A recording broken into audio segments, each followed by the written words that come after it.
manos de mi madre parecen pájaros en el aire.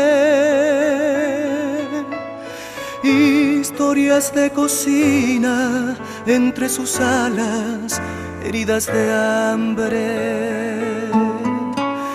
Las manos de mi madre saben qué ocurre por las mañanas, cuando amas a la vida, horno de barro, pan de esperanza. Las manos de mi madre llegan al patio desde temprano.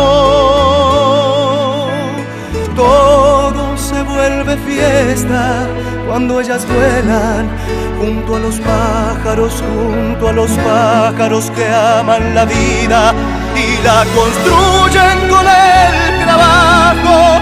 Arde la leña, harina y barro, lo cotidiano se vuelve mágico, se vuelve mágico.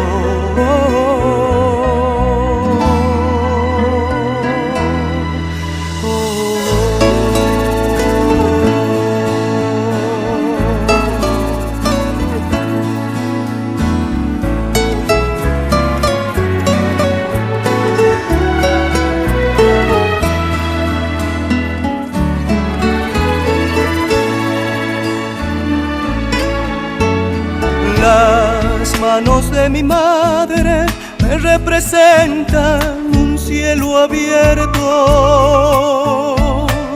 y un recuerdo añorado, trapos calientes en los inviernos. Ellas se brindan cálidas, nobles, sinceras, limpias de todo. ¿Cómo serán las manos del que las mueve gracias al odio? Las manos de mi madre llegan al patio desde temprano.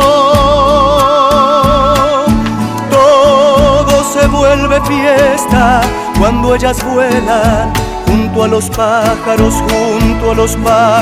que aman la vida y la construyen con el trabajo. Arde la leña, harina y barro, lo cotidiano se vuelve mágico, se vuelve mágico.